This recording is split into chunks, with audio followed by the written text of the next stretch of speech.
Me mwakwa baba Adkwart Studios nyame onshira so nyamreti na hwe Adkwart Studios. Yeah, mpanimfo na mpanimfo kan asembi se mani hoho. Eya mo amunim modofo Reverend Siama na say am se muhunu na ache. Ene de waba na me mpa ibo ni se ba waba no. O man ekwa no nsa nsibie mu. Reverend Akwaba. Eja, Apostle Doctor. Mejiri say Adkwart Studio ne ahwefo ne atiefo nyina afew pa. So gas ma from pa. Na nyambia no ukwa bruchira na say na wo Ghana ya. Apostle Doctor we de mpacho man kwa bruchiri. Ghana feature ya. Na say wo hwe obi na uhu na je say wa fa wi mu hye awura mu kakra no ha adwumadie bi na aka me ahya kakra na so nche ya de nyame ase ka say ade ba ko aye bodawuro say asofo a eduru ba bi a omofo omo nsanso bibia mu na omo adwene on say ya full time ntino so nyamre bi kura ye bibi kakra bi a de nyame ase say o ye nhweso na onya akwadwiro na da bia no obo homodin ko se ba sa kuadwuma no a mfikyire kuadwuma no de wa ho na msua free na se na se o ya timikrata ma menti yeah Aaron yeah me so amitijo my Apostle Dr. Samson J. Kwachi na se ye hoduma ne atise ye mampani Waka sema atoma kuma so say code of conduct. Na mejidi pa say eno ne adia ama Ghana ne Africa ye huna mani. Rebra woti asem we say na ayo. Yo, Apostle Doctor me do ase. Me say ebo abaso. Se dwumadie yete se yi okutamu a befum samri omusa ye hase ye no na ye nso so drum bi na fi dwumadie bi de akosi ba bi entama ni nyina mu okutamu ayade etiefo so me de nyame hyiram bebre se na dawro ma wakora mu nam da so tem kwan ahodin mu na menim se monko so eta dwumadie achi awrade enim hamoda obehyiram Apostle Doctor said o kan no kwase mini ye to o ha ye to abawie ye no kra no me nhada e ma ha no bio especially wura afwe mu na minum ye nyina ya dance for say nya ndisi fo na nso so no ye nyamya so fo ye kan kra ntino de ade no eda no o de to ha robo abaso so wan fan to ha ahia be ka say we are your tomful as na we are your dofo because Bible crass say you would don't know and no can anymore. Yeah, open book is better than secret love. Good. Now you read your mama. Free say your trouble man no na obedi o man anymore no. No kwase mini se si akra mfra ma ebo o man no kra ya somdwe mfra ma. O hwa asa Ghana Mnikatu na ye turu nyina ase ye jai ba niema boa edi o Apostle na ho na me pese me ko kane no na pressure da o man so se ase pressure eni yeso kese na enema boa eye din no me pese me kase aban no ama ne boa ye din because e free ye din na eye din ache na Ghana ha so no ye produce hwe sabe se nyansa na abo Ghana fo said you be the years in cry to Intiama isansa yeto a door so chan yeton intino ye expect said my bob de me bompa say a radinko so emie o man panyu jo man mani no one na ba mu panyufo nya da so na wo ma ye bibia yes ye ho be bamfa so ma no ne fo ya and na empese ye de be fa ho na ke de fa ho de a ka be wa sem kapa. Now we'll talk about the code of conduct na aban we joma yewura joma ma ahehye no kwase mini enura Ebra omo lunch na mete afidie ho na mehwe bie no. Omo lunch ye na chi na mehwe bie no. Me kan no madwum se papa yi de wo ye. Fi so ba ban mu ntutu a wo tutu ne de wo ye so wo to aso a. O se Ghana fo hu se MPP fo ni pa bone fo. De me kan ya. Yeah, Reverend. No, MPP for any nipa boni for no crowd there. What can now more to football? It's true. Because Reverend Oshania, this young man, a year of Burkina Faso. Now she 8 years he passed. He can't MPP for wasting on. Now can say one more year to more than for one more to football. Because I get if we all muka de be ma o mo na eno na microphone per se ye kan so because o hwe senia Burkina na ewiase nyina no na nya Africa ye ka wo hia pa ano a ase Burkina de no mba ha be ye ayi ya do for you eno ye nansen tete no na sabe me kra de mi so akra ba wo de na wanyini Tetri no mo de nsuo esense wo beti. Yeah. Omrani e odin bi e de ma wo. Ni from ayi kaya to nsuo. Yeah. Yeah. Ebisa. Na nsuo no mi so na mi so. But obit me to gallon e graba akon. Na graba akon si na beti ha. No bre. Omu jaye no omu yi sabe ajanan. Na sa ankrofo yetimi ehunu nyansa akọ transform wo mu ho. Empo Tamana mampanyi nyamaye no na omukasa omu no tomato sua Ghana eni ntosi na omatimi aya mampanyi we ba ye wa transform o man no ama beduru samre ya na se de ya ka no wa ubesua o mampanyi no na wo ye nyansani Kennedy fire corner yenhwe omulanchi code of conduct no yenhwe introduce the code of conduct, the president to introduce the code of conduct to appointees present here. Many of you have not seen the code of conduct yet. Don't have a heart attack when you receive your copy. Ministers of State, deputy ministers, members of the Council of State, presidential staffers of Ghana are pledged to restore discipline, integrity, and accountability into our governance. Today, we're taking an important step towards appointees. This code represents a bold declaration of the standards we must uphold as servants of the public. It reflects our commitment to build a government that is ethical, responsive, and worthy of the people's trust. Let me be clear. This document is not a ceremonial one. It is a living and enforceable framework that outlines what is expected of every individual appointed under this administration. Though the document often uses the term minister, it applies broadly to deputy ministers as well, to presidential staffers, and other political appointees within the executive arm of government. And I include myself. It applies to my vice president, myself, the president, the chief of staff, the executive secretary, all advisors, all of us are bound by this code of conduct.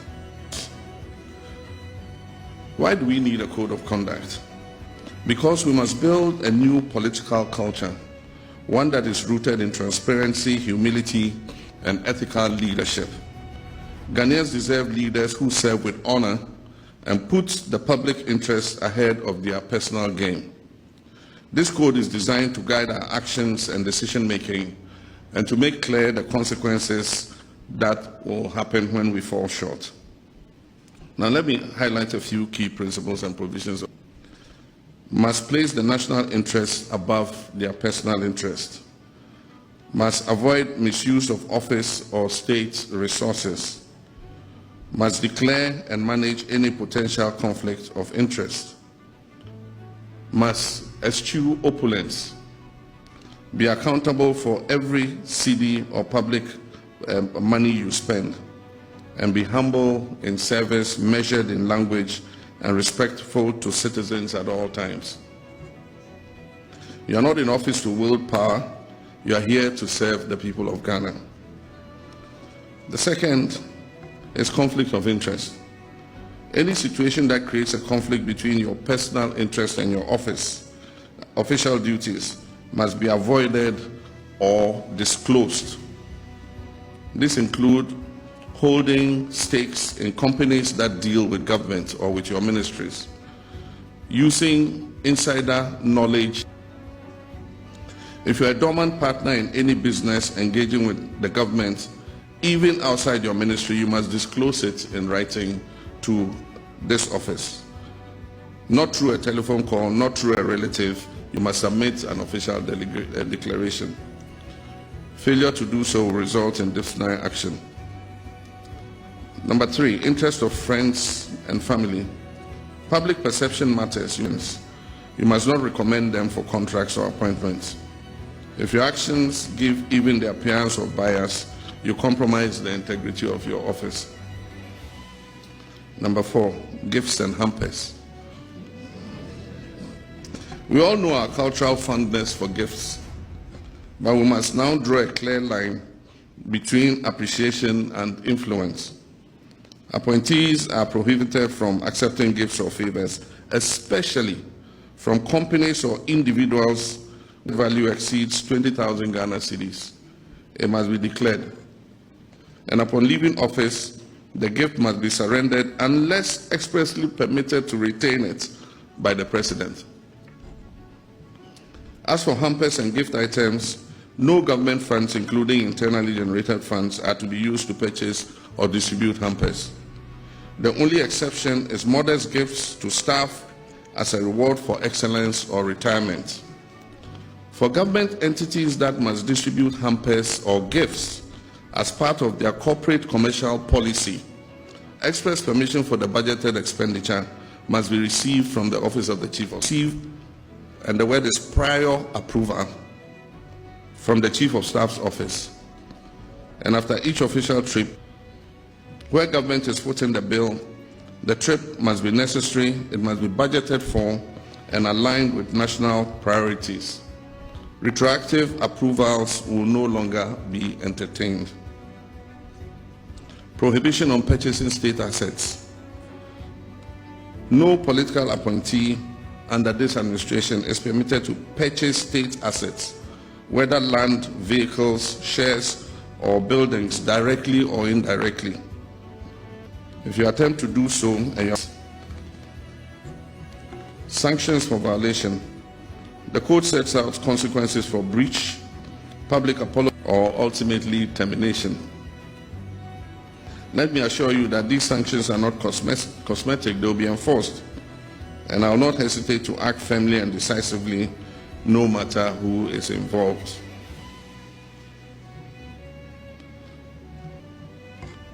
Kindly do not put me in a position where I have to make that drastic choice. Because when it comes to protecting the integrity of this government, one code of conduct. I invite the citizens of Ghana to play a role in monitoring compliance of this code. A portal will be created for the public to report suspected breaches with guarantees of confidentiality and impartial investigation. Ladies and gentlemen, what we launched today is more than a code. It is a declaration of intent. It is the foundation of a new ethos in public service, one that values ethics over expediency. On the 18th February 2025, I set a deadline of 31st March 2025 for all appointees who are taking office or being nominated at the time to declare their assets. An update provided by the Auditor General to my office indicates that some of you failed to meet that deadline. For all those who are appointed or nominated before 31st March 2025 and failed to meet the deadline, you are to forfeit 3 months of salary to be donated to the Ghana Medical Trust Fund, named after me, Mahama Cares. In addition to 1 month's salary that I've asked all appointees to donate to the Mahama Cares Trust Fund. So it means that those who omitted to declare your assets by the date, you are paying 4 months' salary to Mahama Cares. Your assets, count yourself automatically dismissed. The assets declaration regime is an important mechanism to check corruption and abuse of office. This is a very strict democracy. Strict compliance with this code will restore confidence in the political elite. Let us walk this path together with discipline, with humility, and with an unyielding commitment to the people of Ghana. At this juncture, it is my honor and privilege to declare the Code of Conduct for Political Appointees duly launched. Your Reverend, what year ne launch? But I don't think, sir, you can't Code of Conduct. This is the first time because MPP for and so far I can't go for so. Our Monsuyi special prosecutor. Now we know, Reverend, and you talk. Apostle Dr. Mdawasi. Apostle, no question. So we be kasa. Now we need now we need dimin and the attitude towards a summer or canoe. Which means a OBT and answer a mere talk. Papa, he says, John Mahama. Nessa Mahoka say, I did from his heart. Now we can be said, code of ethics and a code of conduct, you know, former government, you know, a year. Because the President Akufo-Addo time, no, can't say now, Ben, when I will be Pesica. And your court, if you never pay. No, no, can't say some. Or no, so not buying. I will be a gun as you catch a bang beer about a sword. Now, all can President Nana Akufo-Addo dinner or can no more say. But we say what you want to crowd or more muti pa. No, Reverend. Me obey me dese near President Eric Omi de Bayama. But Reverend, young is our party me and you. First of all, no, so the name is coming. Where you or the document be to show. Or I could follow the answer dear, a mere talk. We say or say, a month for in a yamwa. Or you sue party supporters. So Mokra who will be as I'm reporting. But as what the Mitchell say, until President Mama dear, a mood dog, I dream Papa be woman or man who at dog or man who had been a taste. I know what dear Casa. Yeah, I would say, President John Mahama dear said, in fact, we am from so dear no disappointed Ghana chair will be because Ghana for your Asian because you can't one more raman your same on a lifetime and you can't one more did Ghana Japadia or can be so when you and Faso Ghana you are into on the second coming now Nipe Biano or your Ghana Nina Kuma Swadi and he said obey me didn't say Sayaba and somehow can I de very nice. So now I was say the yana and my Ghana near tin some say I was a quite chilly bunny say Yanias down on a year and yes I never I know dear Enka and no hoy a casa yaka send Anuana or sign by now so let me excuse me so them dick I no sir Papa John Mammy. Ocean post sana or dear Casanova, a hombrassier, any in Timobro, a concern. I dream Papa bit actually. The entire American say, what can I say? So a bar, Ghana Sika, Ghana Hrenby Bruno, obesity home kind. And Penny Pie, Papa buy. What check Ghana Sikabia, or Mampenny be any bid that. Because of Mampenny bid that, Sir Mampenny Akufo-Addo. Over 120 ministers. Bosumi be omoji aketua plus allowances. Omampanyin Mahama say oba obetwam obeteso ana watwam ye no de efa na ebu ni man Reverend Menko mpasha me ka be siasa where at you me ha metie no on say oja me ho no research dey my bebro na Mahama workers a wasa fa wo mo wase no ho apostle domo ka bia ntisa da bi Reverend me pese e beje achi meba me pese e beje achi because wo hwe niema bi a me pese niema bi word ma me ma edin say the niema papa oil no ye beka ho asem but all said to you no more kwan bi say ye betimi a deceive or mine no that's the politicians that is that yeah correct okay ye levy not ye or the saying betting tax and if you be ensure any electricity price edu okay almost 14% apostle atu we mu yi mpacho adaroma amulem kakra how the reverend me pese yen kan the conduct ye kohode a because ye kohode a reverend na me de ne conduct na me kan na me de we no e be wie ho se de wa hwase ene de o to aso yi wonim omo ono o status esi ano akoches kama MP for no asa mo allowance MP for him for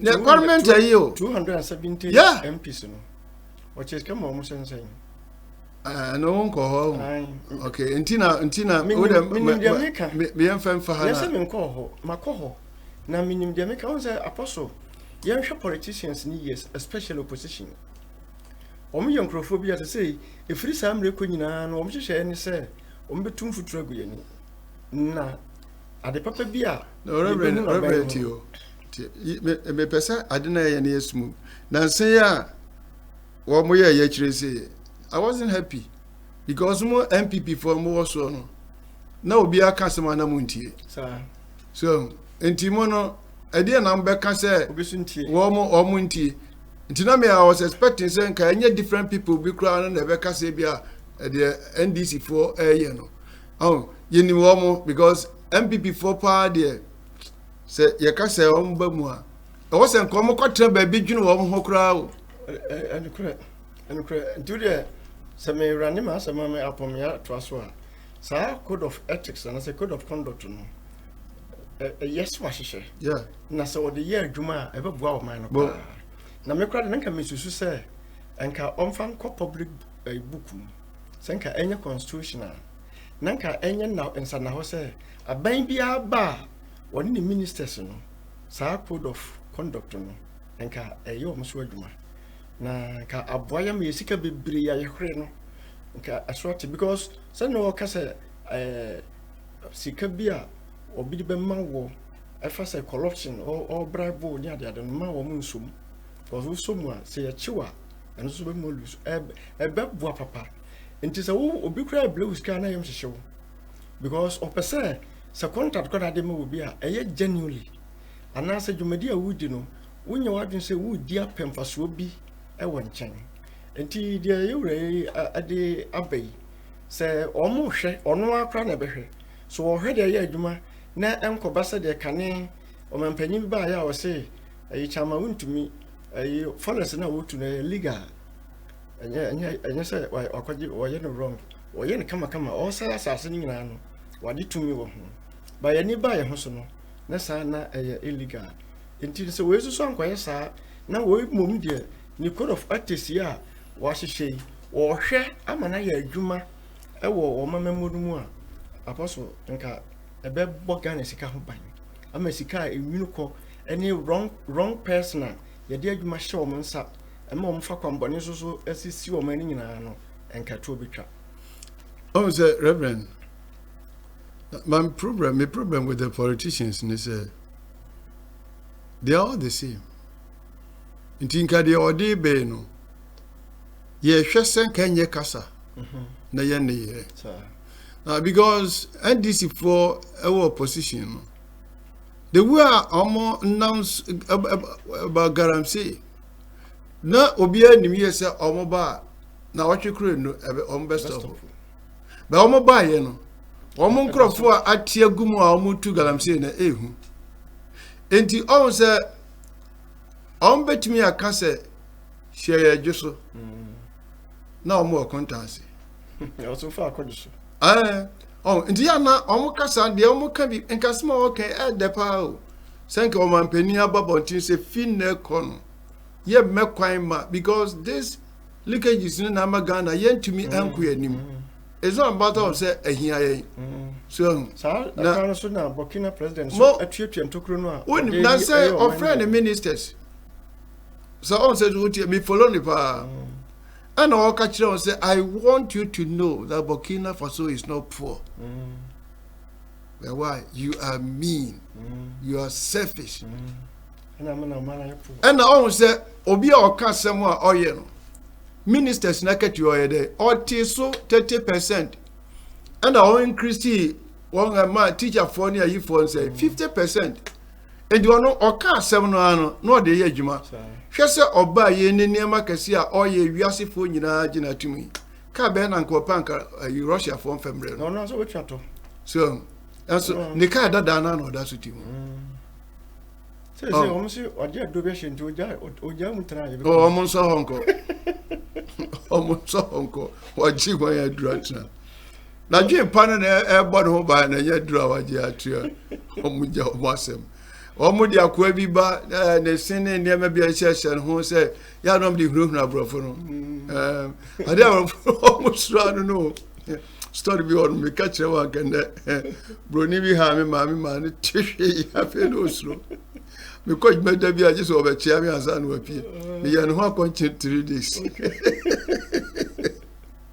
em come to say obe twahwe mani na kan tin say uhunu brack ya brack o chira obe pimpri wachi na ya ni kasem o ya ni kasem Reverend Okaniema be nine officer de hin pa oka chede oka namfo ena oka se ye do tu adwuma bia no a se ohwe se ye be che wade kura no a on fa sa ade no nye se office na ye de ama wo no ntino ena wo je sa chede no wo se nsem a okan enka obi ye minister Reverend senka wonu de enka nya asem foforo but ye mfa nya adwuma nti se ne ono ababonten lunch a Reverend wo jiri se de pa no kan ya ato akoma so also doctor in fact nense mo kan ni nyina atoma koma so na de atoma koma so kese ne se ya hwe ya ye be disappoint ye youth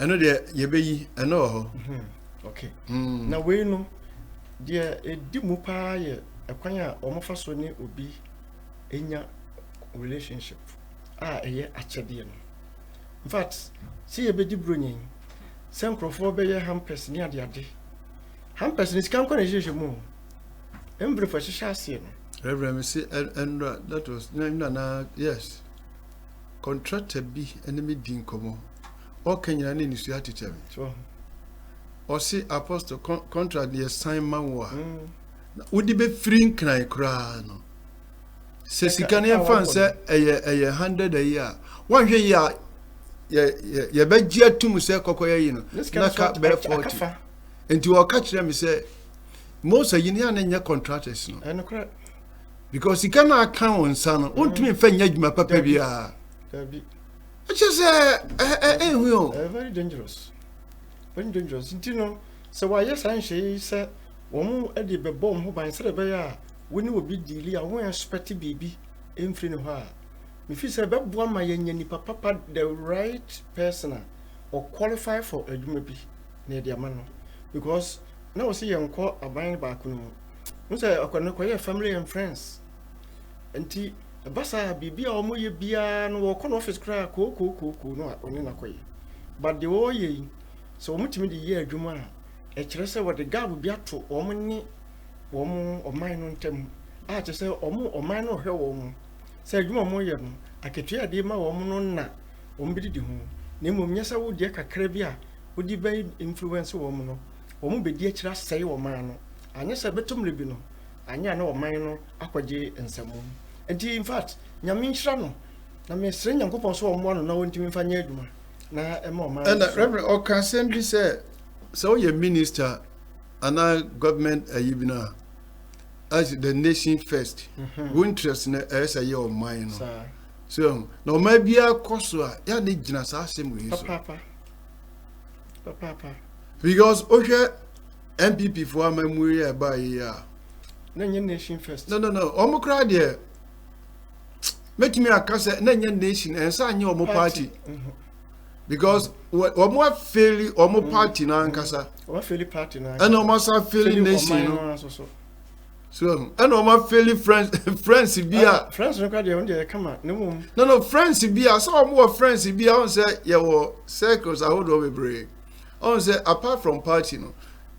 Anybody be your ma, they are not so committed, say, or more ye.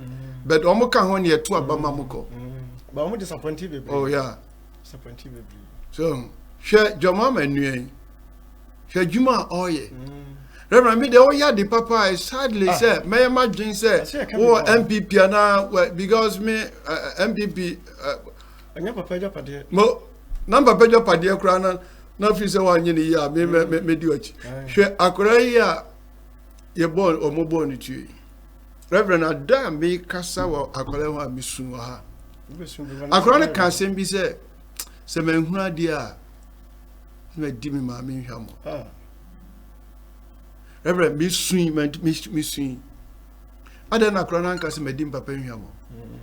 That means be mami sebi ohia ni bia wotiti ni mo yure mu se mi mia mani ma me bayin so abaya wura na onko school mura yezidi etua bonani na asem we konko ho saa o win madam na me ka ho asem no ye de abrantie na odi tuo ebo nani no otika mu ne ye de na court na omo person bebo school ni din na unim say baby ankakura no from school hall no ano e was anke man so de ne ko na aboba hihya akura ye ni ase say joma menua ana oye o da Ghana ska kokodi ne nsem a no aye bone mo ebedi mo nsem a na atom ne ayampia na mo ye on so obi ya de papa e was ye bona baso na oka bibi say enise o yes adwuma no a on say ye ka say Nepotism sa na mfosem no ne sa yi no Reverend Ghana pa ye wo hoyi ye be ye den pa na yetumi asosade we ya no because party namfo wo hwe beti ya omo ye ya ahimfu nyina tumi kokodi minister biachi aso mi ni hweye Ghana de concert ni edoso pa o say ye convert obi ana ahemfo e wo krom hon mo ne ayi omu nyina di na chi enti ofi se sa ni pe ye gine tum na sa obetimi akate na ni se code of conduct ya president yi kan me be katimani na me hini bi aba me nchen se wo ye yi a reverend asem we de adin Apostle Dr. Nyadin na de ebema na nyadin se dem di kaka yin senka on fan to public book and as a public document one constitution or yin constitution na akoba say so we just had you know according to President Mahama no we are was we are ebe punish na se wo beka hwe no manfo bia mekanti dia wo keka na bam so ohini bia odi wachi ni ade na we yes so beka sa ko chief of staff ho chief of staff so oni mo hin no na ma me fa asem bi emfa entum ayeba ya Bible school no emrofo no a ebeti school no Baptist seminary ho no wo mo ye nhihye bi se amango ete ebowa can just augis na ko na wa so hwe na wa nti bi fruit bi no asese wote yente na de omo ye ne se ye wo bi a etito foma okose se ne nyina nti ahomache no na begugu mu dan achi ti nipa dodo am odem ho no se obi abenya 4 mo ho mo ye 4 na ho ambenya 16 mo ye 2 ambenya 8 ne wache obi afa ne de na se adidija emma na se wo ko bom hu musuo na wo ko tibia na wo ko yemfonso school ha mpanyimfo be yiwadi ye yiwadi so a ye nyiwadi kura o e be ma okwan se be pacha o nemum kofa wa so mpanyimfo bla be pacho na wa apostle ko kan wa so akata wa so makowi amango na makoti amango na oji mmosin ko pacho mami yesa sere we shaka na kwado be kam na yedo ba o mba mpanyimfo be ka mpanyimfo na ni detail ase obi a ko bible school sa akoti okowi amango nti apostle e boy ema na obi ante saa yi no sei die asai abifo no ba yi no o me amanfo kwa de torch ko tira na dwo no munko akodi na afi obi a wo ho no so ukwa akoto bia abontia na obedi nti mpese me kire se sa code of conduct no se aban no hwe se enya adwuma enka BBC na se yi wadi a ukofa wo hene no ba ye ma na copy so on kenkan no kenkan wi a ono abeka se MP anasa minister enya ye nsore nko na samfun so no efiru se code of ethics ye de ye adwuma dia apostle obi antimi fo hene bi mesere se o ya o se they all can se otimi de na si o a betuatua because reverend besia yekobo no sika ye waste no afa kom asese besia yekọ akobo won na ansa na ye behwe last one no be dey come to say circle of on starting with the ministers no is so no start any ni chief executive for nyina so na obi omudi agora because embra ho no na wan famra na ahase wo wa fi a whether that could want to na kin fire corner the last year no come and to makoma super e ho na mimi hu sin ani abere.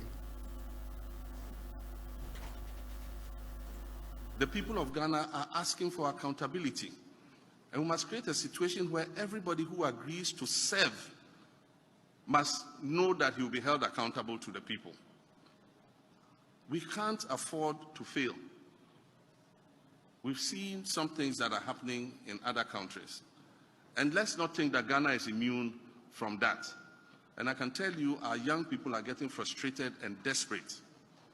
And if we don't take drastic action, and we think that it's going to be business as usual, we will be shocked at what would happen in this country. And so, it's not my demand, it's not a threat, as Nana Jane said, it is a promise that will hold public officers accountable. Reverend, I no come who's na niabre. Because or the bibi yam fato say ohun ne ekoso within African countries. So say youth na niabre. Enti say ye betratra ho no saa sikadie ene niam bi ho no a yentimi mu hu akonta na yakogye besia ekwan kra yenye ne ye. Reverend ne okaye uzu say so the year juma pa and kamigidi ye say yensa Burkina for ho ke bia ye besisa wo afaso doctor kakra Martin free you radio mama hoyi asam kra wa bi na noka me da sere ya me ne akasa me kan obi kasa me hwe nanim ani ne actions papa no mi ni asam a wo kan na so odi saade yi ye adwuma NDC e wo future amagana de ntia me kasa ne se so o ka kire wo mo se ya hwe ya ye be disappoint yamrantie ne mba na se disappoint wo mo so a e betimi as aba aye wo how kese amayen ntimi ehwe ana wo se enye wo ne kekam de mamo enye se bia mi hunahuna mo de mo ya de a e wo ho no kwase mi ni Burkina heya bo mo man benya wo so a young person ana wo hu se ne me ekoso enye na obowura mu enti wo kasafa enyoma edi basabasa ebetimi aba se ya hwa antoto nyoma yi a enti mi susa papa John Mama no kwase mi ni odwene empanyindwen a nkrofo ka se woni panyina bie no sa panyin we bi na mse ye nya bie na wo mane ne ministers ene ne workers na no mo agu o ma no warning anasa or encourage you or show moon crying. Sir, Mama Yen ye, a would you media yedino. Na Uncle Bassa, a back of our simbi, a brain. Me decide now send me to talk, and you will be 2 years, sir. Catch her no man, sir. Nissia Wilson, when you're in the assembly. And now I should hear and say in front of him. I feel about 4 Kumano man, over touch to the engine, or Befano, and now, or fat to dear. And now, Humana or catch and so one can chant man, man say in front of him. When you're teenage, This is a kind of trial, yet in tree. It's dear President Mamma King. Walk on a gun of Funina. Dra make us a bayanka on for Uncle Shek on Sushimo. Nanka Yana Bay Yunko. Now bind your baby yard. And can so at your yaduma. Because I was doctor no cost me. I buy back on which when I MP a Kufado MPP a bino. Wama Kumgano. Here, Reverend Mamma Casamintro. Obviously, the Biana because a Yansanibia and ni. The people of Ghana are asking and for Asemana Majuna or Mampany Icano. Sorry. Say Ghana, say your mum will wait a court said the Akufo Adokoyana, BBC Ghana. Papa. There's no 2 ways. Say near Maquaya, Basa, I said the agrobin the year dear, na party for be babonti, na Bakika Kansem Hunubi, because of more power and tea. Reverend, say, and says I am, ma. I'm a crop for who ye say, Punto be a bar, BBC Ghana. Tenna Mampany. Oh, say, Asima can also nipa. ability. When we drive, and come make idea. Oh, driver. Idea and ma wo ye yini say. Anya so ni kai kan. Ahwe because one year 1 second per a bit to me am 1 year accident o me wi accident to me da bia na e kan me nyansa kasa ho say wo ahwe yi a uduru ba bia wo ko enti papa na asma wo kan say the youth are desperate I say emrantie na yi na duru ba bia asa ya pem na obi pem nso a otumi ye bibia ni so ye ti say wa hu ni say dia any nurse or manning nara a pull your support near the energy. Now, me say the boss because sa per discipline on Ghana, idea ha Ghana indiscipline. I don't know me uncle anymore. And you see, Niska, you was Sika. Ghana. And you say, someone or can say code of conduct, not me yet, na ye Juma. But the Adkwart Studios ni nyina better energy abodaguru because ebema Ghana say a police for pa betumi akogina kwan so mo nyiska me makasa Ghana ansa na Ghana be ye no na just a police for gina kwan nyiska no mo jai. Yeah, it's true because omo ko brewu no and omo so mpafin nam no because omo ko gina kwan change nyiska means nation no ayare Reverend yakwadwuma Canada ye coffee e Toronto. Your old man say police car DH na bobe 1-2 more. Police car DH na so omunya sosa ade no a so gina. Ye gina ya almost see ye road work no. Apa ho 1 hour. Na na makola ni see the following morning no obekwa kwetwa. Omo ma ye sifiri car no. Because BBS money banding. A packet car no to car no call police station. Okay. Sadia chia. Near kwan na mi busa police ni ba kun say.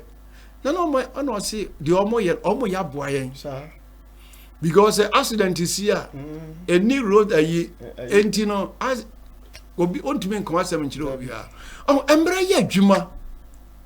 And I want to mean ko yiskan kan chire ni sa usro kra say gina. Na say how satellite da baby a. The usro so man penya yi kura say and anka wo this satellite to kurum of office near the idea and anka hwehwehwehwe na they make me so and say o me ka we nkyira ti mamfo no so na within omo no enkoye na akufo do ma me ka yeti sika so accommodate apostle on the other man campion and the kasi yakoha yakoha very cancel enti ye be so and say Nia waba bontin ebeken no because any maybe you know or the appear bontin tem so me was school na me mirike tu kakra na your teacher o kire 100 meters na o say one step a bit to di kan no and the kire won konim o makes it first step na because 100 meters no e frel and I wo kwa ni so twu ani hwachi because twu ani hwachi ansa na abesi kwa mu na obi asan ho that asem ni wura madwin mu ankasa enti wo say fa de odi wachi no na ase enti se wo say ben wa then you increase your speed enti ewiase no de ama abrofo no ko wanim nyina ye ahweyie so na adwuma ya de ahye ne nsa no oyese de ebeboa nipa wo man ne mu no nya ono na funti na ade ne monyam shaba mo de wo kan wo ya because on come mabiem on fie 9 tin fie 9 no ye man pani se utumi ye ma no eye hwamu a udin pa empa Ghana manyose muda ne won se wa anya ma na anya yie di a ene odin so empem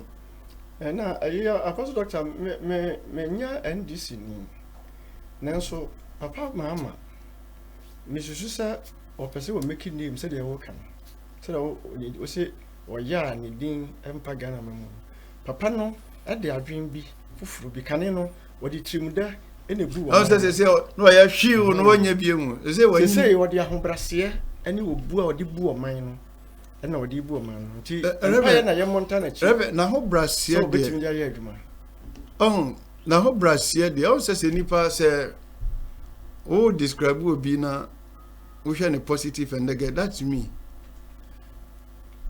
Mahama oni ni nuano. Omo aho brasie se fa Ghana ye stronko. Wo hu omo nim kra. Be se aye stronko apart from se bia owo the shortcoming bi ne and ye boss ye boa obi a oni ni nuano. What the MPP for gina ho no mo a omo ma eno na wo kan na bibia ye wo mo no. So, now, Apostle Doctor, I say, many are by because she I will come see her. Now, I say, you ever trouble? No, MPP ni pa. No, catch a MP na or one in Pessia, no so soon. Or more than no winner, Sika from the Banco School. Was it Tiano? And I see MP NDC near, or also a standing with Crumhole. No, so Cono say, Honorable Mr. Odaruma. Said, Young Buana Bar. No, was you honorable and a catcher and say, Momon pay na Santa Mechi, na me ba, mabua mama mahama school. Was ya 7 papa na kan no, enti okoye NDC ni. Because obi apam afri ni. Oh yeah. Na wose ya to abani wie no a January ya ni bani ko school no. MP ni nya ade. Na MP no sa bla ni sika kakra se wode mesrew. Afa ni aba. Enti giwe fa bua oba no. Na se nyame bua me scholarship so de ama no. Na apostle hwe obi akasa se bo eni se obi a wono so ko no wo pampam wo ho na abedi na chi onti no se de wo ka no se papa Mahama woni na aban no mo fa ahobrase su ban yi na wo munya Ghana ho tema na wo dwene se wo mpese wo muyi Ghana free nkoasom mu a 2028 amfo obire kwa na be sa beto oh yeah na se wo de show se obi ka se na wo the contract bi amani nua akurai ye tutuo bo nani enye Mahama nua na oti akola hu na onua no kwa de so kwa ni minister of contractor nanka obi kwa baji contractor onua no na yemfama no because onua no eboa o man yi papa yeah me ansa no de ma semba yi me ni me se madam fu bi obeti de ye kan na owo oye adwuma o castle okay adana djubi odi kai bi ba mi fi ani mo ho no mo Apostle say they unya ni pakitu o. On say so mu say abamu nkrofo bi sa aba won chen ya. Yes so it's kabi na aba. Na busa me say oba ye no o di bibi brem ya. Ma call Lakeside. And a reverend enkwala no a wo mo konsuo emrantie no. Na busa on say nti say mo konsuo no mo anya patra. E dey na mo ye no say da. Ya nya patra ni adwuma bia o. Okay. Ena ba ko ka kire me say ayi ankasi corona atwaso no ayi oko biase no akọ ayi dompa na abrantie bia be fish pond bi o hod mo na mo keka ti wa na me frɛ madam fi My friend was, oh, Apostle, why a good idea, power, Sanka. Oh, government, no crowd, what Jim be mania, I catch them rant here. Because almost I'm afraid. I will Sanka, but one rant here be and yet, dear Mimi Pedia Gumbotomo. Reverend Debe, now you mean I'm friend. And come on, cry, dear, no him. Bebusa minister, your mind, Basa. No, almost Benanka contents in it, because a contents in it, lake, you going in on Bay, be binking to a binabua. So, Omunyakwa, Omuafu, and Gwande here. Enti, your man Penny Adwasi. Na me Makuma Swadi and say, and Mano Mamma yet talk with Keke. The mom saw her CSO de Yajuma, a hainy babia, Ghana, you bet me a triacan. Sabokina Faso a trio muka. Mali a trio muka. And the Senegal. A branch de all year Nyasam Kitu. Hey! BBSio, entina papane air cancer. To say Mrantian or money I day. Abere, a yes or one who's a Mrantian and Yabere. Nan kwese MPP NDC because we know who yes omu didi agrobedio nti de pipe pa etanachi na sa discipline enya dwuma na ne mrantie ne bi ho mo ompo mo nhye kona baabi so na se mo kwanimu na mo yade pa e bo kwan ma mo a reverend Jaminshira wase mo etwa to abeka kire Adkwart Studio Apostle Doctor fine o mo afio abusuafo ne adofo a mo hwe yen o Adkwart Studio na mo chie yen da Jaminshira mo na sade ye de yen kasa ye eba wie ye no o mampanyina oda o meyi ano ene yewra John Mahama mo ma yemfa mpaibo enta na chi so woto abama no wan to abama no mfa me amene mo kasa yi me meto maba e ma yewra lanchamatin enso so sisema president Mahama ba ye minya ni din bo nyame ni mu da ne vice minya ni din bo nyame ni mu da because se o man hye wo monsa na nyame hyira wo mo a me so nyame hyira me mo me fa mpai bonta wo machi na mo me yeso yenya hweso na yeso yeni nukure e ma wo man no na ye nyina ye nka mo mpagya wo man no man ko duru ba bi a ye betimi akase awurade hyira gan no Reverend Jaminshira ejiri yese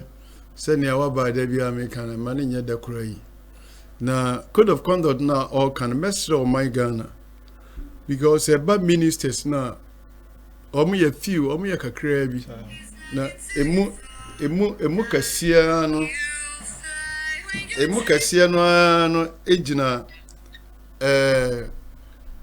Ghana yeni a teacherfo adwumayefo enti se Ghana fo eso de omampani kanimu a ebeboa ama Ghana yakoya nim nti yade mpaibo beta na chi ni adwempa because eniema sei na Ghana hia so yesuban boni asika kan wonsa se hospital kra na owa wo nwini ni pa yare no na wo de kwakoye obi bi foforo ti se yema and go across the whole nation ana omampani nipa na efomo a so nipa ne fomo a fembra mo so enu da mema Ghana yakoya ni mo ehumra obi a onyankoye sa ti se nipa no hu se de oben wo kra no watumi de mra na di no a edi strobeshan krofo mu so yakobokina na kodiska se bokina ekwa no Ibrahim Traore ono na yi ni kwan yes sir ono na yi ni kwan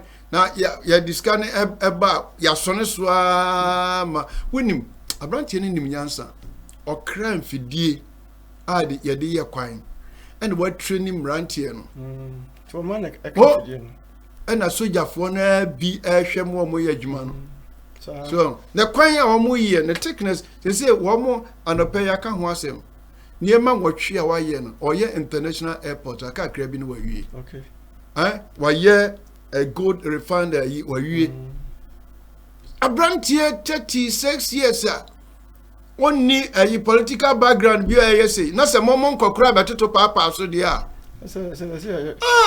you musin change and President John Mahama ya dem pai bota wachi na de wo kan ayi adwuma I want to assure you say Adkwart Studio ya beta wachi mu bi ahunu onyuma pa wo ye na mutitin so ase ne ye kan MPP de no yɛbɛka mo deɛ nso na titin no deɛ yɛmpɛ sɛ ɔbɛtiti ɛsɛ dum so na ɛyɛ start no ɛsrɛw ɛmba kwan koraa ma ne ma kwan koraa nyame nhyira wo mo a monya mmerɛ tie na mohwɛ nyame nhyira mo mbɛte yɛn ka biom bye bye